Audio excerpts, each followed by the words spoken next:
Welcome to Ask Psych Sessions, where we ask some of the best teachers we know questions from you, our audience. If you would like to submit a question, please go to bit.ly/AskPsychSessions. That's bit.ly/AskPsychSessions. All lowercase, all one word. And here's our next question. We had such a positive response to our mini-series on online teaching a few months back that we wanted to follow up with a series of what it was like to go online or to do remote teaching for people who had never done it before. Marianne Lloyd had this great idea, and we thought it was worth pursuing. So, special thanks to Marianne, who went and found 6 of the best teachers we know to see what this transition was like for them. And this will be brought to you over 3 weeks, 6 episodes, 6 interviews. Here we go. Enjoy Ask Psych Sessions with Marianne Lloyd. Today on Ask Psych Sessions, we're continuing our series of speaking to people for whom the move into distance learning or online teaching, remote learning was a first-time experience. Our guest today is Professor Julie Howard from the University of Northern British Columbia. Thanks for joining us today, Julie. My pleasure. Thanks for having me.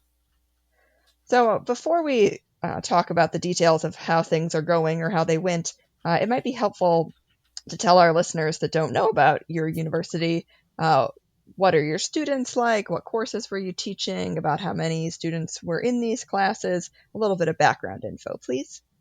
Sure. UNBC is a relatively small university up in, well, of course, Northern British Columbia.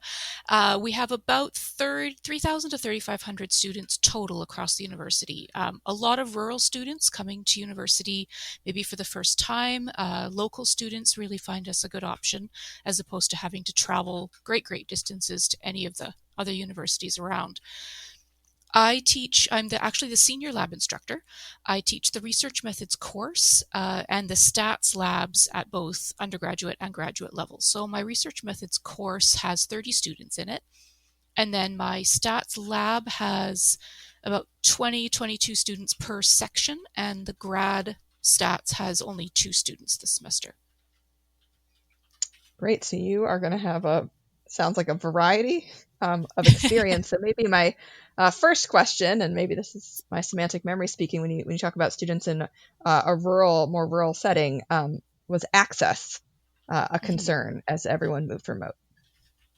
It turned out to be less of a concern than I expected it to be, but it was still a concern. I heard back from one student who definitely lost stable internet access when we switched to the new format.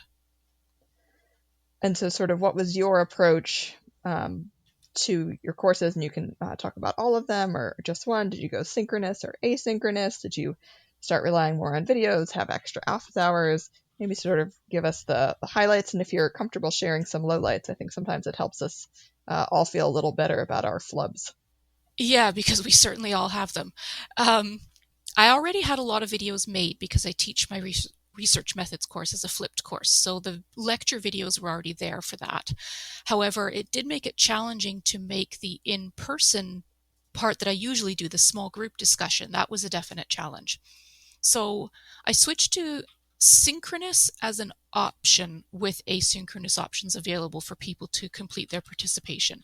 So we used Blackboard Collaborate was our platform. And with our synchronous sessions, I used the breakout groups feature, and we still went into our little small groups. We still did discussions.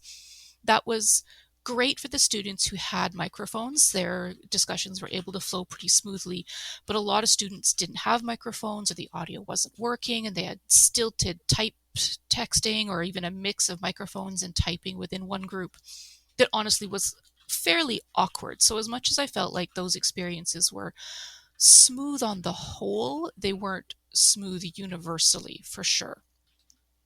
The asynchronous options were participating in discussion board, fairly common to online courses, and that was only picked up on fairly minimally by students who weren't attending the synchronous sessions.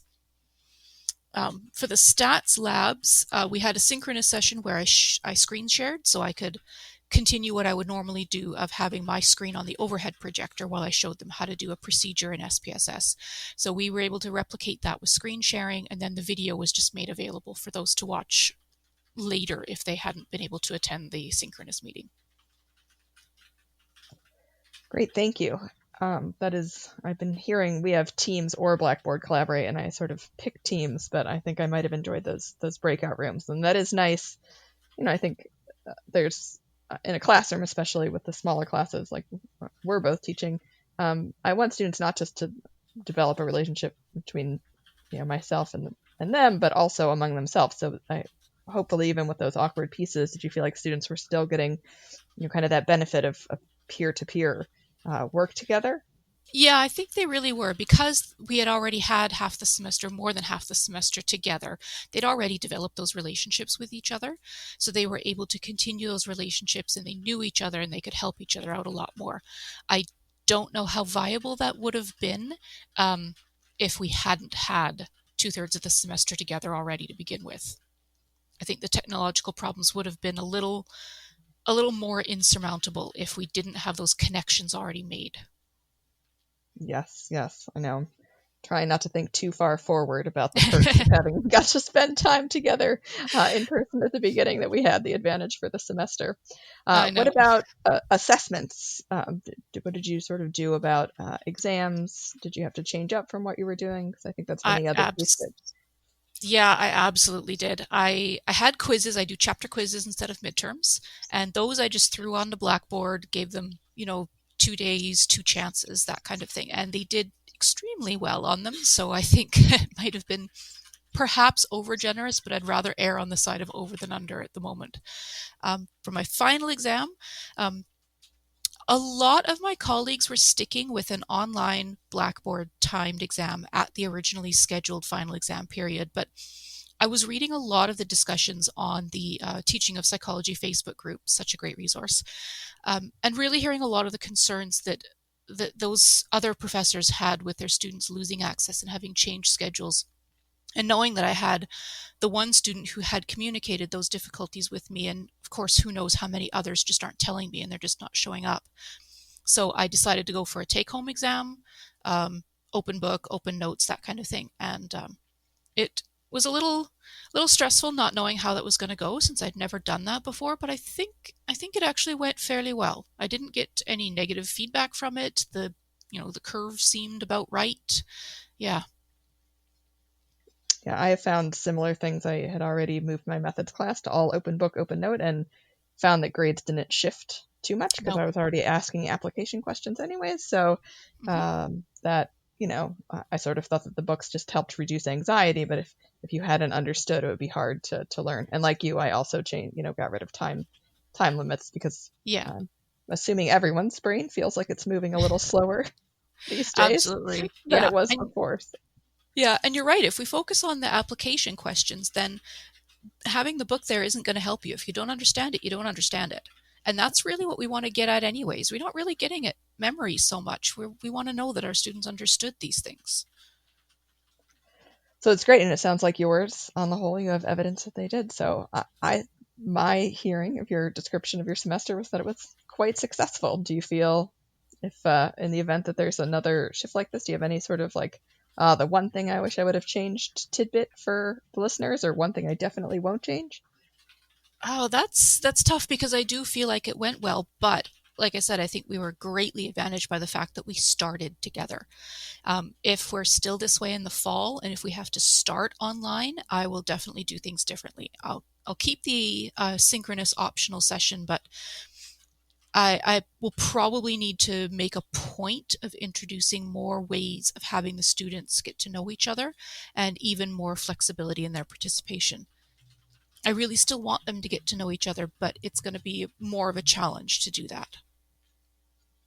That sounds like something that we can ask some people about later this summer, and have another series of podcasts about that. But I agree, right? And I'm sure that people out there have figured this out, both in the classroom and also in vibrant online communities. We'll pop over to some popular Reddit forums or something. Well, Yeah. Julie, thank you so much for taking the time to chat with us today. I really appreciate your comments, and I hope that things stay smooth sailing up in British Columbia for you. Take care. Thank you. You take care too, and I hope things keep going well for you too.